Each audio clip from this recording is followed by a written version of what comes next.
자, 지금 이제 유죄 판결이 나왔잖아요. 그건 뭐예요? 트럼프랑 같은 혐의잖아. 쟤 유죄잖아. 너도 대통령 안 됐으면 너도 유죄야. 네가 대통령 됐으니까 그렇게 떵떵거리고 있지. 너도 사실은 쟤처럼 유죄 판결 받아야 되는 게 맞는 거라고 라는 논리가 성립이 되는 거죠. 상부 정치부장의 투시경. 보소나로 브라질의 전 대통령입니다. 전 대통령과 현 대통령의 싸움으로 이제 룰라 대통령하고 2022년에 대선을 치렀었어요, 이 양반이. 근데 박빙의 승부 끝에 이 양반이 졌습니다. 그래서 현재 브라질 대통령은 룰라 대통령이고 트럼프하고 사사건건 각을 세우고 있고 최근 관세를 두고도 좀 말싸움을 많이 했죠. 그리고 이제 2022년 상황부터 한번 볼게요. 이 양반이 왜 유죄 판결을 받았는지. 일단 2022년 대선 얘기부터 돌아가야 되는데 그때 이제 룰라하고 보소나로하고 붙었는데 1차 투표 결과 48대 43이 나왔어요. 여기는 이제 50%를 얻어야 되고 과반을 얻어야 되거든요. 그래서 결선을 갔는데 세상에 결선에서 50.9대 49.1인 거예요. 뭐 표 차이로는 200만 표. 200만 표 그러면은 우리 기준으로는 차이가 꽤 나는 것 같긴 한데 우리는 참고로 총 다 해봤자 몇 표 안 되는데 여기는 총 표수로 하면은 6천만 표, 5천만 표 이런 식이기 때문에 우리보다 굉장히 이제 표수는 많습니다. 그러니까 이제 우리가 생각하는 200만 표하고는 우리 기준으로 하면 이제 몇십만 표 차이 난 거예요. 퍼센트로 따지면은 1.8%포인트. 우리야 뭐 0.7%포인트 차이의 승부도 있었으니까 1.8%면 우리한테 보면은 뭐 1.8을 갖고 그래 우리는 0.7도 있었어 할지 모르겠습니다만 어쨌거나 박빙의 패배를 하고 났더니 그 다음에 어떤 일이 있었느냐. 이게 이제 노란 샤스의 사나이들이 브라질 국기의 색깔이 이제 노란색, 녹색이죠. 그러다 보니까 이 양반들이 국회의사당으로 몰려간 거예요. 사실은 트럼프한테 배운 거예요. 보소나로의 지지자들이 이 대선 나는 인정 못하겠네 그러고 들고 일어난 거죠. 그냥 이게 그야말로 자발적으로 그냥 지지자들 일부 강성 지지자들의 오바였다. 이러고 끝나면 좋은데 문제는 그것만으로 끝나지 않더라. 이거를 이 선수가 보소나로가 허위 주장, 음모론을 확산시켰고 대법원과 선거법원을 무력화하려는 시도도 있었고 더군다나 당선자였던 룰라 대통령을 암살하려는 계획까지 세웠었고 선거를 무효를 선언하고 군부를 동원해서 권력을 유지하려는 시도도 했었다. 이 모든 혐의에서 지금 유죄 판결을 받은 거예요. 어떻게 보면 좀 지금 우리 이 상황하고도 일부 좀 겹쳐 보이는 측면이 있는데 제일 중요한 건 그겁니다. 그러니까 일단 군부 쿠데타를 기도했다. 그 다음에 당선자였죠. 룰라 대통령을 암살하려고 했다라고 하는 게 유죄가 된 거예요. 그동안은 브라질도 군부 쿠데타가 많이 이런저런 정치 격변이 많았어요. 근데 브라질은 일반적으로 정치적으로 화해라고 쓰고 사실은 봉합이죠. 그러니까 화해 제스처를 취해오는 게 그동안의 관행이었는데 이제는 단죄를 한다. 이거는 그냥 화해라는 거는 어떤 의미에서 보면은 때린 네가 나쁜 놈인데 그냥 대충 네가 사과한 걸로 치고 대충 넘어갈게 뭐 약간 이런 취지예요. 근데 이거는 네가 사과를 한 거는 사과한 거고 잘못한 건 잘못한 거고 네 사과했으니까 나는 너를 용서한다. 근데 너같이 잘못한 놈이 활개치고 다니는 선례를 만들면은 사회가 정의롭지 못해. 나는 용서했지만 너는 감옥 가. 이게 이제 단죄가 되는 거죠. 그러니까 그동안은 네가 사과했으니까 이걸로 퉁치자 였는데 이제는 벌 받아라.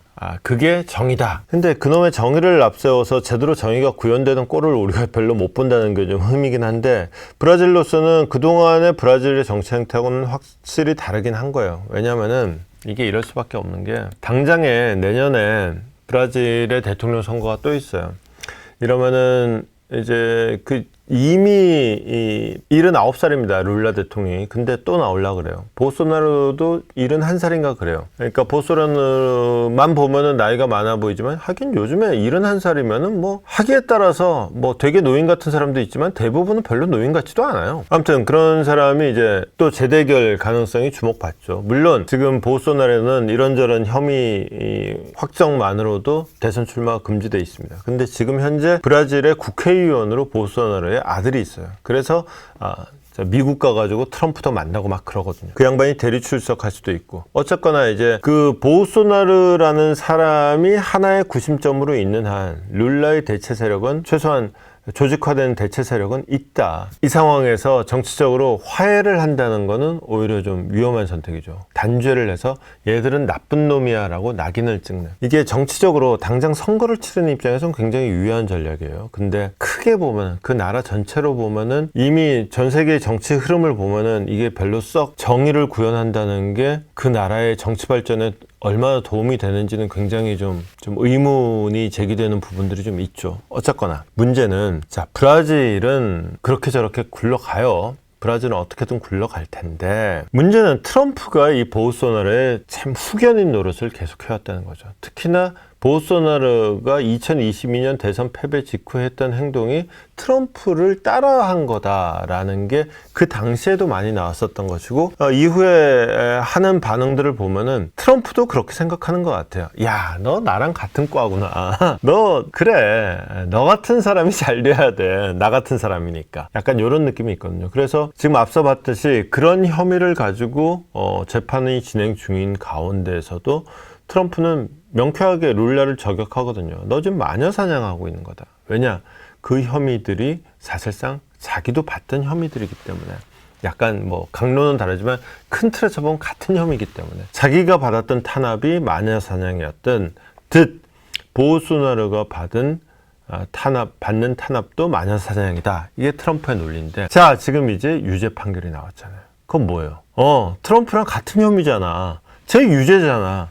너도 대통령 안 됐으면 너도 유죄야. 네가 대통령 됐으니까 그렇게 떵떵거리고 있지. 너도 사실은 쟤처럼 유죄 판결 받아야 되는 게 맞는 거라고 라는 논리가 성립이 되는 거죠. 그러다 보니까 이제 상당히 대통령 당선과 동시에 상당히 벗었지만은 이제 사법 리스크가 다시 부각이 될 수밖에 없는, 이제 트럼프로서는 사실은 트럼프의 아킬레스건이죠.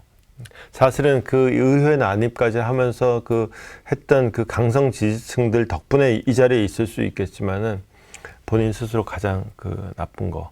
그 다음에 이제 중간에서 그래도 좀 현직 대통령이니까 밀어주겠다라는 중도층, 온건층도, 야, 이게 이 꼬라지가, 미국 꼬라지가 이건 아닌데 라고 좀 자극할 수 있는 이런 것까지 가면은 트럼프로서는 안 좋은 거죠. 다만 분위기가 이렇게 흘러가면은 트럼프의 지지층들은 대선 패배를 직접 목도하고서도 의회에 난입했던 지지층이에요. 만약에 분위기가 트럼프가 또 사법 리스크에 직면하고 트럼프가 또 감옥에 가야 될지도 모른다는 얘기가 나오면은 그 지지층들이 가만히 있겠느냐. 실제로 뭐 또 의회를 뒤집어 엎는다 뭐 이런 얘기까지는 아니겠지만은, 어쨌거나 지지층의 재결집엔 도움이 되겠죠. 그렇다면 일단 권력의 입장에서는 예컨대 100명의 피해자가 깡패 한 너댓 명한테 꼼짝을 못해요. 그 100명의 피해자가 다 함께 달려들면은 이기는데, 왜냐면은 그 사람들이 그거 있거든요. 나만 아니면 돼. 대충 침묵하는 다수죠. 근데 행동하는 소수를 못 당합니다. 그게 이제 극렬 지지층, 강성 지지층들의 특징이에요. 트럼프의 전국 운영도 그런 움직임에 좀 기대게 될 가능성이 좀 크죠. 그래서 좀 뭐랄까, 좀 이제 좀 더 강성 스피커들, 그러니까 이번에 죽은 그 찰리 커크와 같은 사람들의 이제 재발견이 필요해지는 시점이 될 겁니다. 오늘도 밝혀본다. 두시경 너머의 진실. 복잡한 세상 단 하나의 눈, 기자의 시선이 그려낸